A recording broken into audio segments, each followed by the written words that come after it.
Bonjour à tous, on est sur le parking de Chébérou au pied du môle. Il fait -3 dehors et on va monter en raquette pour faire la pointe.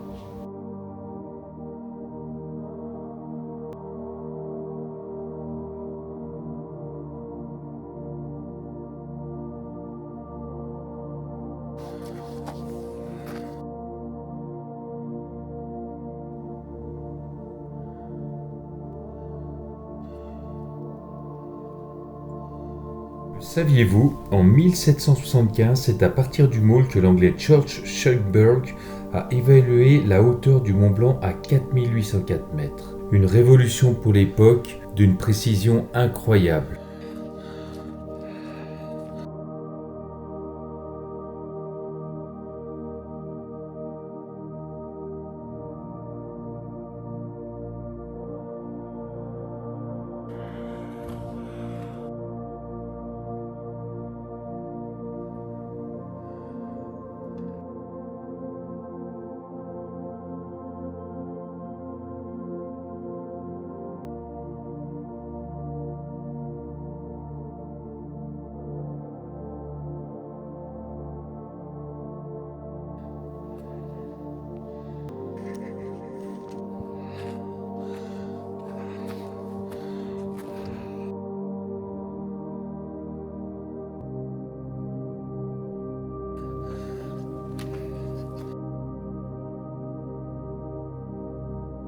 Alors tout se passe bien pour l'instant, on est à peu près à la moitié de la randonnée. Ça fait vraiment plus froid maintenant, impeccable. Il n'y a pas grand monde, on est assez seul, ce qui est pas déplaisant du tout. Et puis on continue. L'image de l'alpage que nous avons tous est d'une grande prairie naturelle de montagne où l'homme et le troupeau vivent en harmonie avec la nature. Ce que nous savons moins, c'est que cet espace est entretenu depuis toujours par l'homme à l'instar des alpages de Savoie et de Haute-Savoie par exemple. Un territoire de montagne utilisé durant l'été comme pâturage afin de fournir aux différents troupeaux une herbe abondante et de qualité.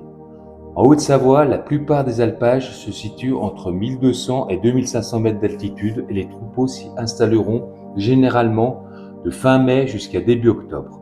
Ces périodes s'appellent la transhumance, qui donne lieu à de grandes fêtes au moment de leur emmontagner et de leur démontagner.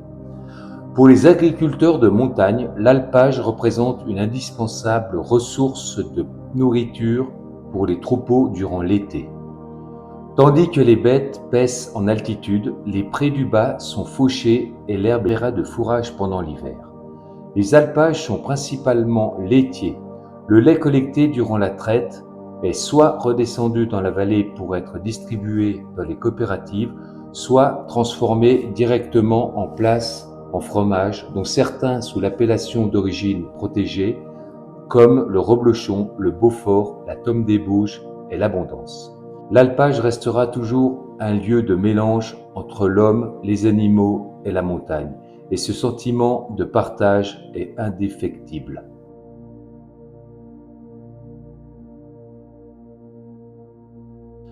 Garant de l'entretien des prairies d'altitude, l'alpagiste reste sur l'alpage durant tout l'été.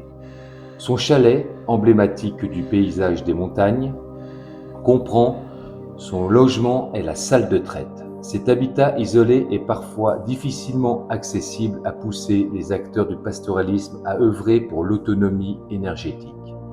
À la fois réservoir d'eau, habitat naturel pour la faune, territoire d'élevage et forestier, lieu de détente et de loisirs, l'alpage est un espace où les hommes se rencontrent.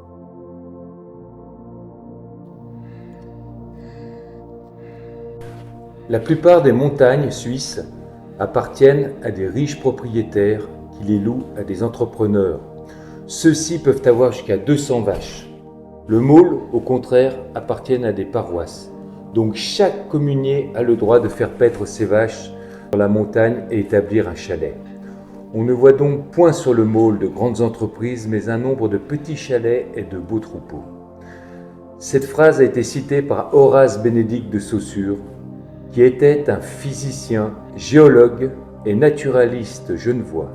Il est considéré comme l'un des fondateurs de l'alpinisme. Il est monté plusieurs fois au sommet du Maule pour faire ses expériences. Ses recherches notamment ont eu lieu pour cadre les Alpes et plus particulièrement le massif du Mont Blanc.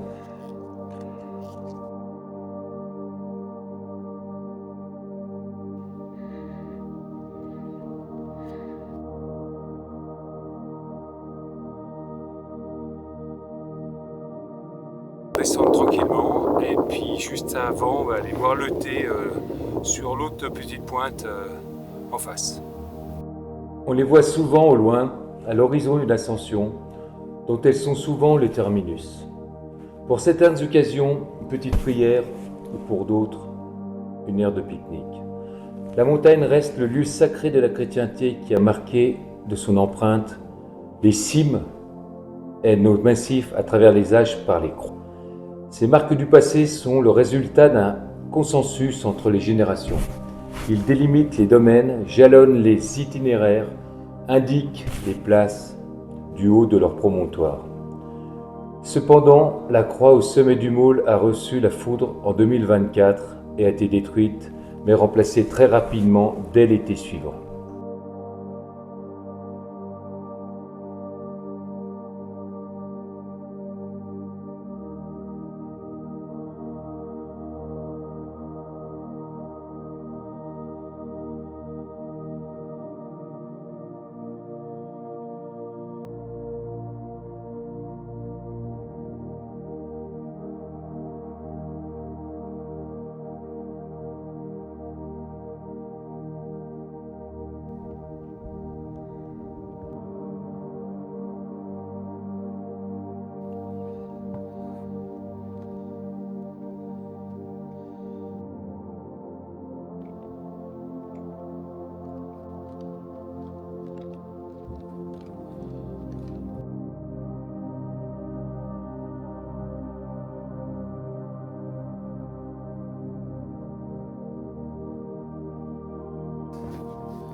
À Marie-Louise Émile, des gens qui habitent à Beauvert en dessous et qui avaient ce restaurant où on mangeait la fondue, la raclette depuis des années.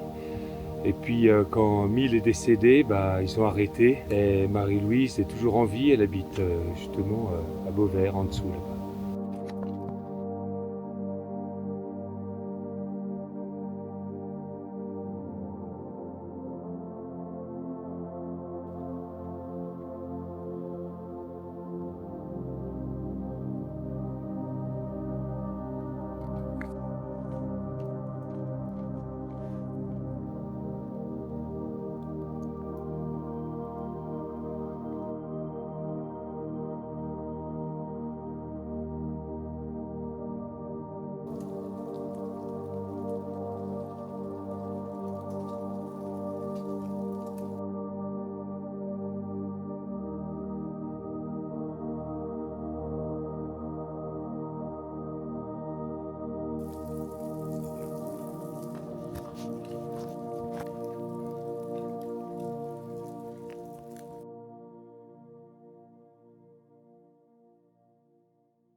Nous sommes arrivés à la fin de cette petite balade. J'espère que cela vous a emmené au sommet du Maule et que vous avez profité autant que nous. La montagne nous apporte beaucoup et on arrive à ne plus penser à rien en ces sommets. C'est ce calme profond qui nous enveloppe loin du bruit et de l'agitation. L'air pur, les paysages immenses et chaque souffle semble ralentir le temps.